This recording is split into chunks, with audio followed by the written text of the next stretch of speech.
Robbie Moore, we found out that the government has failed to instruct police to protect key documents that would be absolutely crucial for a national inquiry.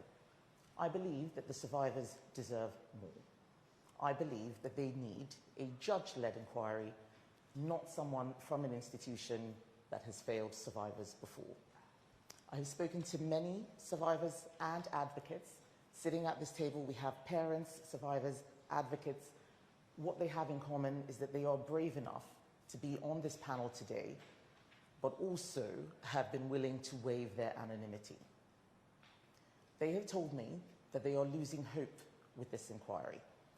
I don't want that to happen. I want to give them hope. For years, they've had to endure unspeakable abuse. They were let down by countless people and institutions who were meant to protect them. Survivors have been consistently let down. They need politicians now to show courage to stand with them. This press conference today is not about me or about any political party. It is about giving a voice to those people who have been voiceless, those people who need to be heard. We want to work cross-party with anyone who wants to see an inquiry done. We want to help the government to deliver this. But the inquiry and its terms of reference should not be written behind closed doors. They should be written by survivors who know what happened and who know what needs to be looked at. That is why today we are presenting a terms of reference that is based on what the survivors have told us about what it must have, and which also, importantly, follows Baroness Casey's recommendations.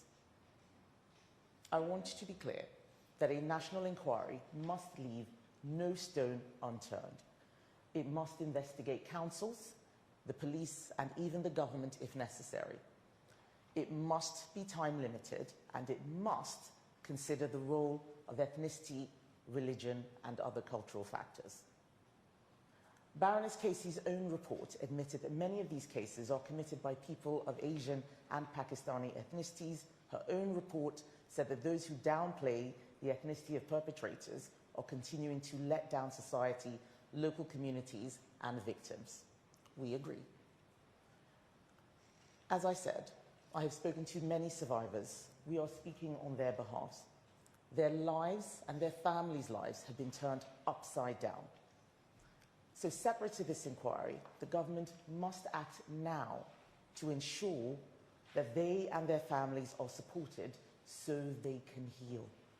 Whether that is a helpline or dedicated mental health officers, the government must act now and work with survivors, not against them.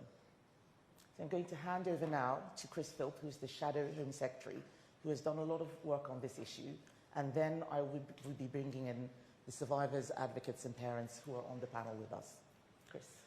Thank you, Kemi. Well, look, it seems very clear now these rape gangs are the biggest child safeguarding scandal in our country's history. Young girls and some boys as young as just 10 years old were systematically gang raped and trafficked.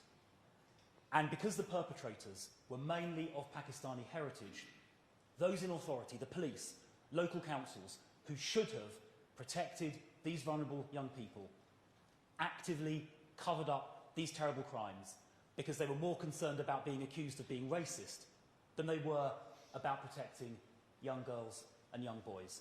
And that is one of the most shameful episodes, I think, in our country's public protection history. So an inquiry is needed to get to the bottom of this, to get to the truth, and to hold accountable those people who covered up these appalling crimes. Now, we campaigned together with survivors and their families and advocates, like Lucia, to have this inquiry. First of all, we were smeared as jumping on a far-right bandwagon, but eventually, faced with a vote in Parliament, the government eventually agreed in June of this year. But 6 months has now passed, and essentially no progress has been made. A lot of survivors have lost confidence in the government and this process. But rather than just complain from the sidelines, we would like to be constructive, we'd like to be positive, and so working with survivors, their families, and advocates, we've developed a terms of reference for this inquiry that is ready to go, it's detailed, it's specific, it's got the confidence of survivors, and the government, if they wanted to, could adopt it tomorrow. They could appoint a judge to chair this inquiry, and they could get on with it to at last uncover the truth. And the terms of reference we've set out, I think, are very clear. It sets a 2-year time limit on this inquiry. It can't drag on for years and years. We're clear this should be led by a judge, so it's impartial and that survivors can have confidence. It should specifically investigate the deliberate cover-up of these crimes perpetrated by the police and councils, deliberately covered these things up. It should, as Kemi said, look at the ethnicity and the cultural background of the perpetrators.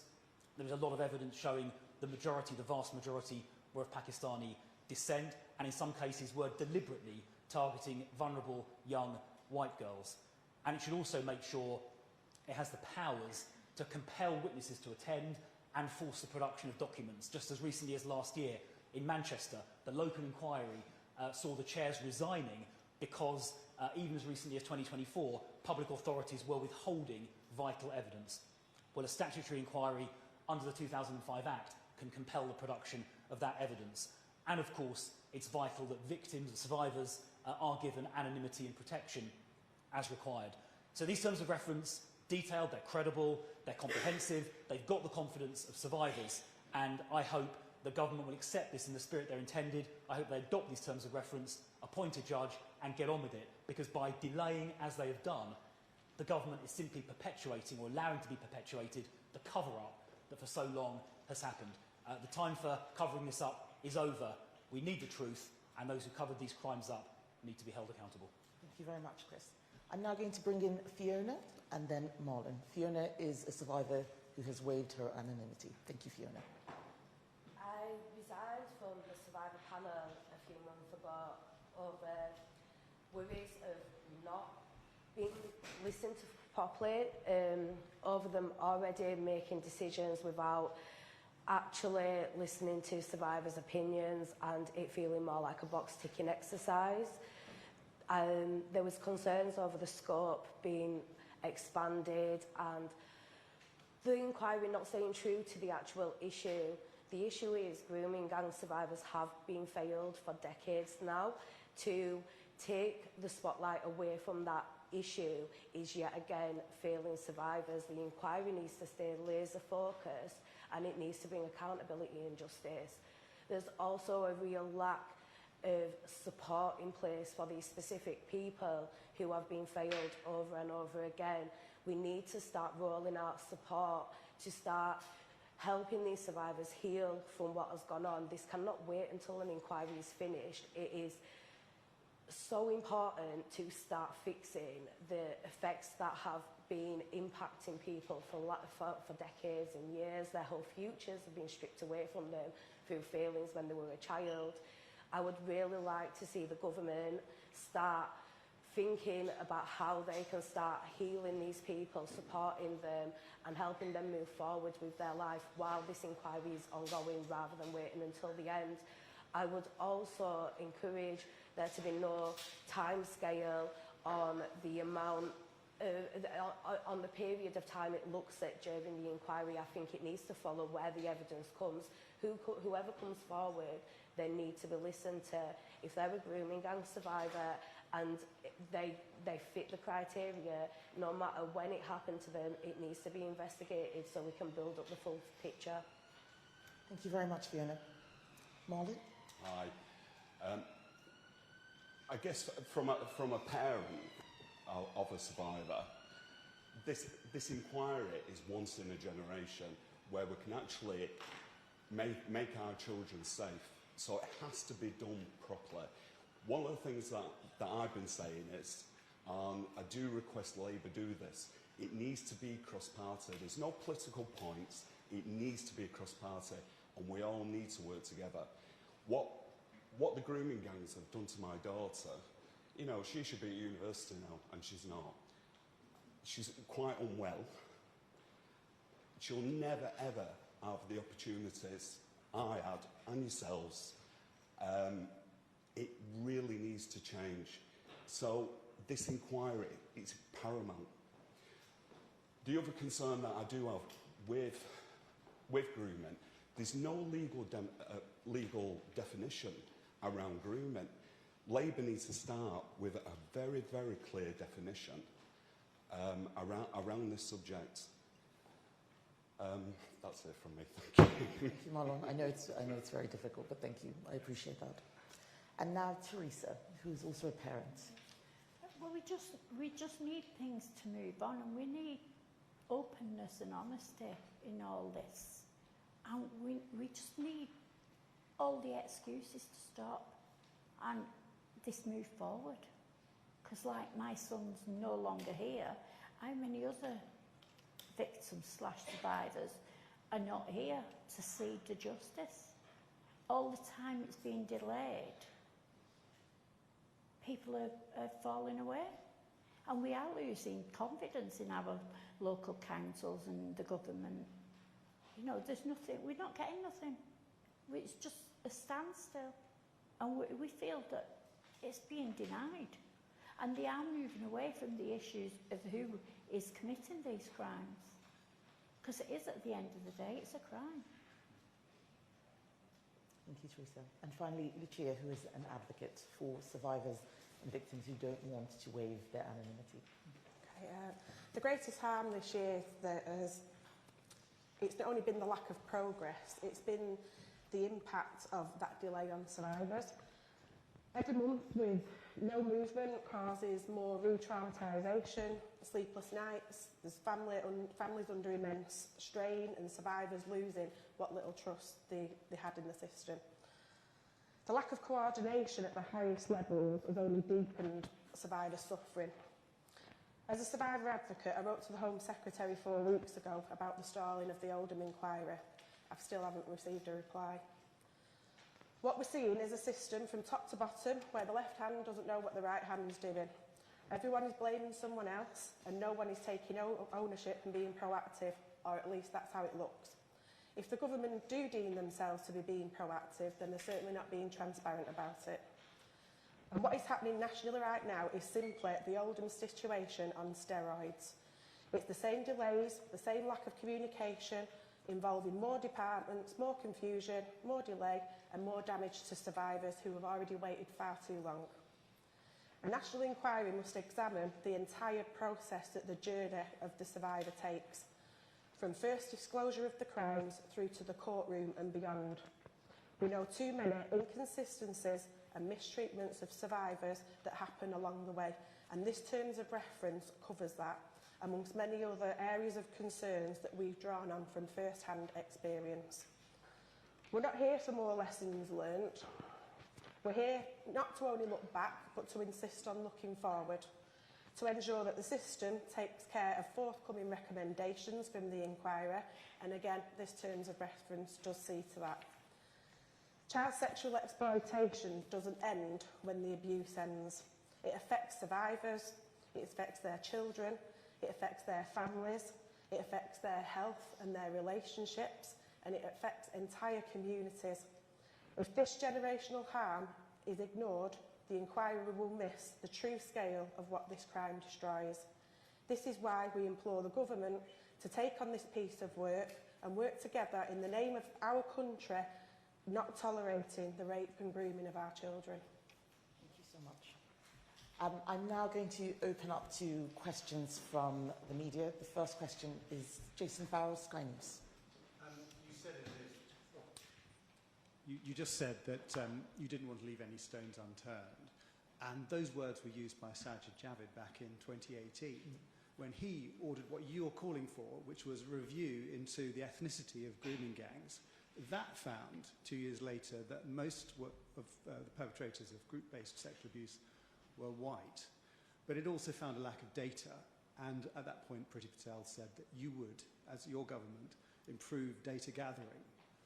Are you saying today that you actually failed in gathering data, improving the gathering of data, that that inquiry was a whitewash, and that you did leave stones unturned when you were in government?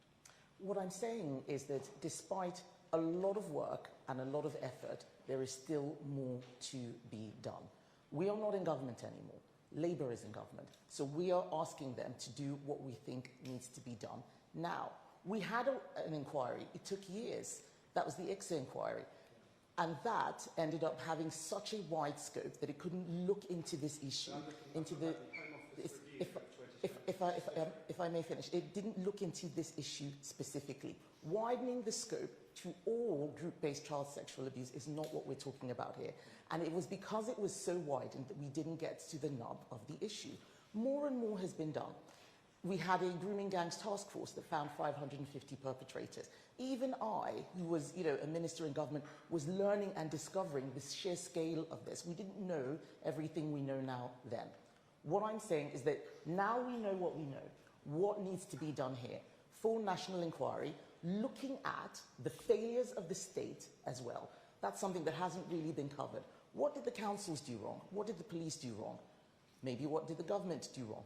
That's what we want to see. And all that's been happening is kicking this into the long grass, lots of meetings, messing the survivors about, and they are fed up. So I'm not here to build a time machine and go back in time to see what extra we could have done there. We did what we did what we thought was enough, more came out. What do the survivors need now? That's what we're here to talk about. Thank you. Romilly Weeks, ITV. Thank you.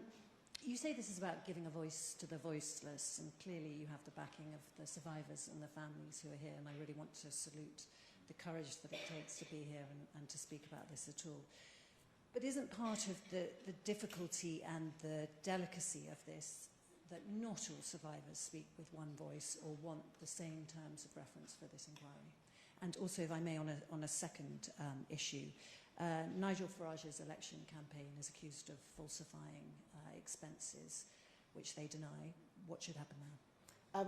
So just on the second question, I think that the Electoral Commission should investigate if there is a case of election fraud and there's evidence. That's for the Electoral Commission to investigate. I'm not here to talk about Nigel Farage. I'm here to talk about the survivors and victims. And you are right, they don't all speak with one voice. But if people come to me and ask for help, then I will give them that help. And Fiona and Marlon can say more about where there are disagreements, but no one can deny that no national inquiry has happened, even though we've been calling for this for a year. Those are the facts. Is there anything you wanted to add to that? I think the vast majority of survivors want the same thing. There is slight differences between survivors, and everyone needs to be acknowledged and heard. I think that is extremely important. But besides that, the issue is the same. It was a systematic cover-up done by institutions that led to the mass rape and torture of children up and down this country that everyone turned a blind eye to.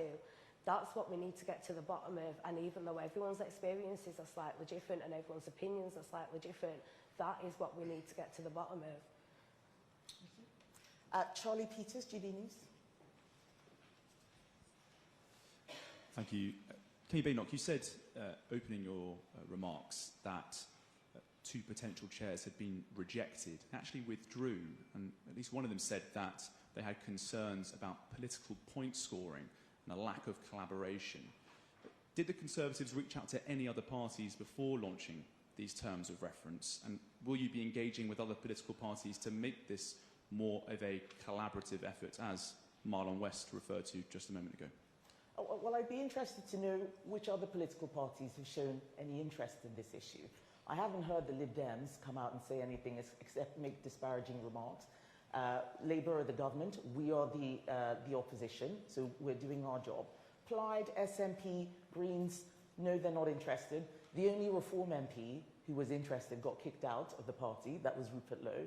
But we don't have time to sit down and argue about which party should be doing what. We are the opposition, we are doing our job. Survivors have come to us, we will speak for them. These people have decided to waive their anonymity. I think that is important not to forget.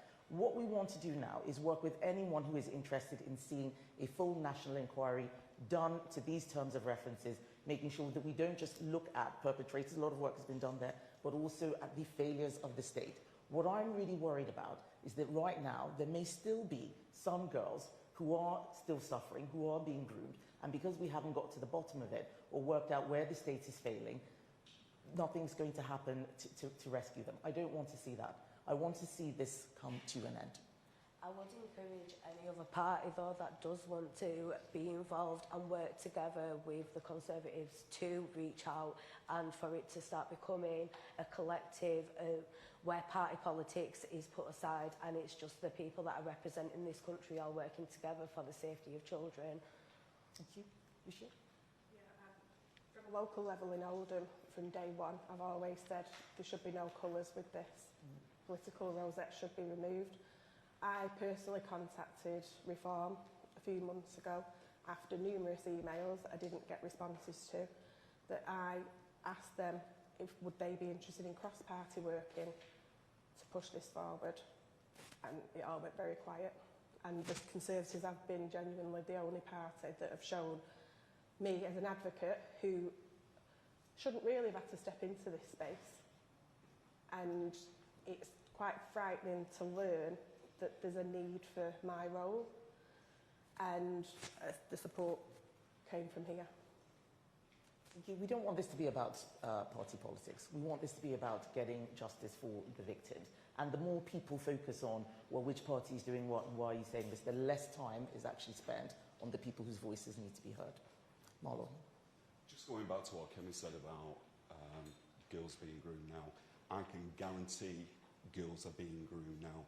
Being one of the leads for the independent inquiry for Rupert Lowe, I speak to people, survivors and families across the country, not just Wales and England, Scotland as well. This is still happening now, which is why it's paramount that Labour get a move on and start protecting these girls and boys. Damien Grammaticus from BBC. Hi, yes, so Damien Grammaticus from BBC. I mean, on that issue of the cross-party working, I mean, this is billed as a Conservative event, and I mean, everyone here is saying they want cross-party working.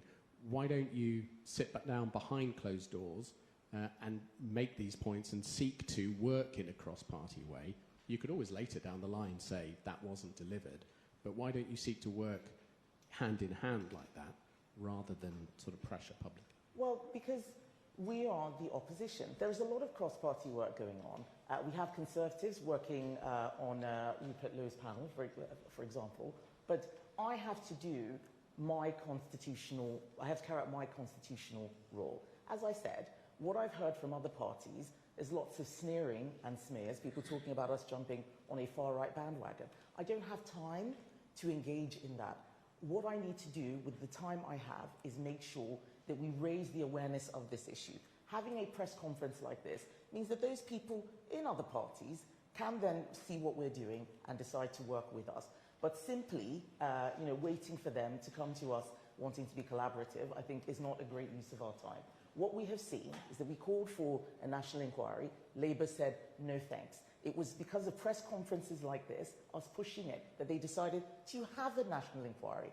Now we saw them backtracking, saying, well, they couldn't find anyone to do the role, the whole fandango with Jess Phillips. So we're doing this again to make sure that people don't forget about this, that it doesn't get kicked into the long grass. So some of this does require political courage. People asking me to stop being a Conservative so that, this issue isn't a Conservative issue, or forgetting I'm a Conservative politician. That doesn't stop because of the issue. People who want to work with us will go to all other parties, but at the end of the day, we're the ones who've been responsive. If other people want to work with us, I think that's great, but this is not about me. This is the point I'm making. It's not about Chris. It is about the victims. Who is speaking out for them? Who is helping them? That's the key thing. And just to add to that, I mean, we are being constructive here. We've proposed a detailed set of terms of reference. We've gone through them with the survivors, the advocates, the families. This shows it can be done. The government has had 6 months to do this, and they haven't done it. And by publishing this today, we're showing it can be done. And, I mean, we'd really like it if the government just adopted this and got on with it. So we are trying to be constructive and positive by publishing this document today. Thank you. Martina Bett from The Sun. If Labour refuses to adopt your terms of references, would a future Conservative government launch a separate statutory inquiry, even if it means reopening the entire issue? Would that be in your manifesto, for instance?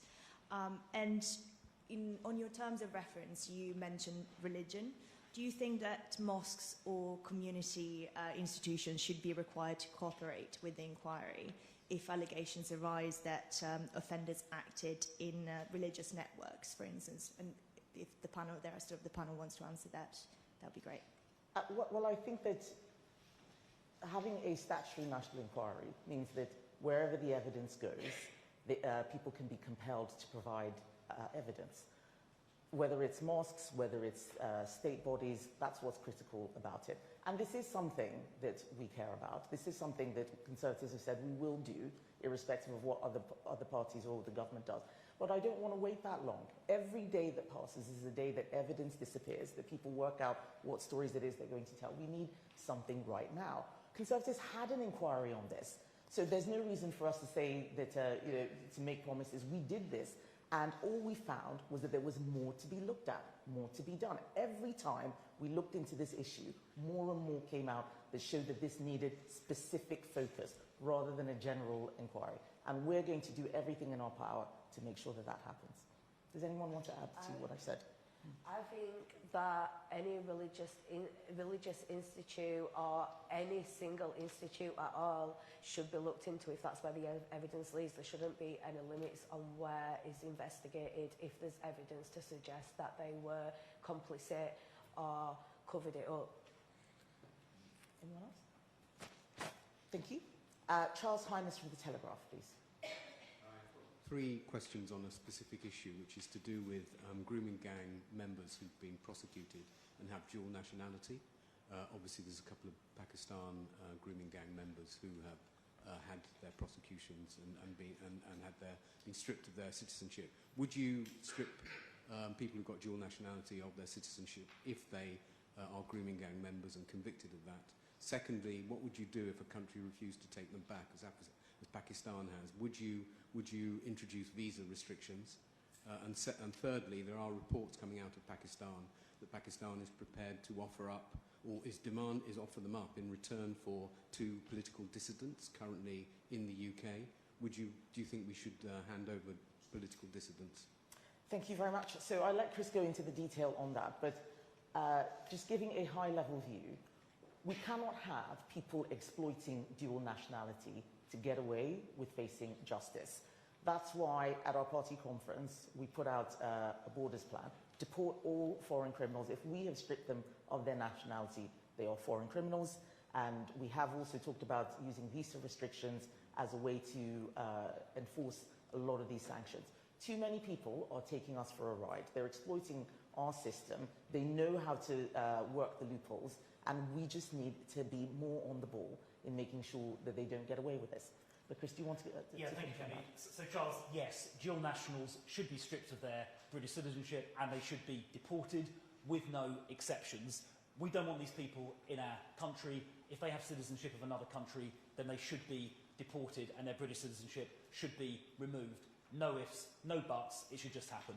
On your second point, if a country, whether it's Pakistan or anywhere else, refuses to take back their own nationals, either people who are here illegally in the first place or people convicted of criminal offences, then we should, as Kemi said, use visa sanctions to compel them to take back their own citizens and indeed look at suspending overseas aid. We as the United Kingdom take back our citizens if they're convicted of a criminal offence overseas. It is only reasonable to expect other countries to do the same thing. And we legislated, in fact, in government to create a power to use visa sanctions, and in cases like this, those should definitely be used. On your third question, no, I don't think the government should hand over dissidents as some kind of quid pro quo.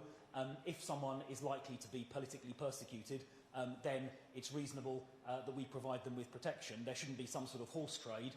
Countries like Pakistan should take back their own nationals where required, including if they've committed a criminal offence, without some kind of horse trade.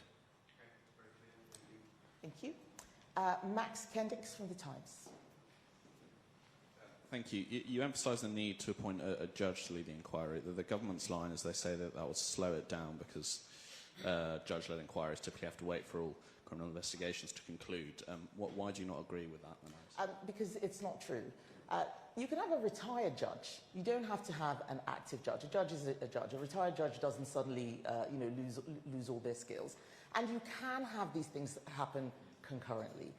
When I was business secretary, I saw how people used the inquiry as a way to slow play, giving out compensation to postmasters. So I looked into this issue at the time. It doesn't need to be this way. But that is why you set up the inquiry in such a way that it does not do that. That's why we've put out a very clear terms of reference, time limited, and so on. I think that this is an excuse that the government is giving. There are inquiries that do happen concurrently. There are inquiries that are led by a judge which don't take this amount of time. And that's why our terms of reference in paragraph 15.3 specify a 2-year period. Thank you. And finally, Natasha Clark from LBC. Hi, thank you. Thank you all for doing this. To the victims and the survivors, we know, Fiona, for example, you left the government's panel. Have you had any engagement with them since then? Is there anything that they can bring you back onto the process? And that's a question for all of you as well. Is there anything that would bring you into that? And to Ms Badenoch, is there somebody in mind you've been talking to that you think might be able to command the confidence of these survivors? And finally, it's obviously been quite a tricky week for reform. We've seen a lot of defectors from your party. Would you welcome any of them back? Thank you. No, they've not been in touch at all. There's been no contact, absolute radio silence. I think once an independent chair was assigned, if I had confidence in that chair, then I would re-engage, because my main focus is that this inquiry is needed, it is important, and I do want it to work. But until then, I do not want to have any engagement in it. I do feel quite disrespected by the way that I was treated publicly and the lack of attempts to try and rectify that. My daughter still remains in the inquiry. So I think she had a couple of meetings last week. However, I do feel really strongly about this. I don't think there should be a panel of survivors. I think it's unfair, and I actually think it's cruel. They should be all seen individually, not as a group, because some of the survivors are a lot more quieter, and they're not getting the story across.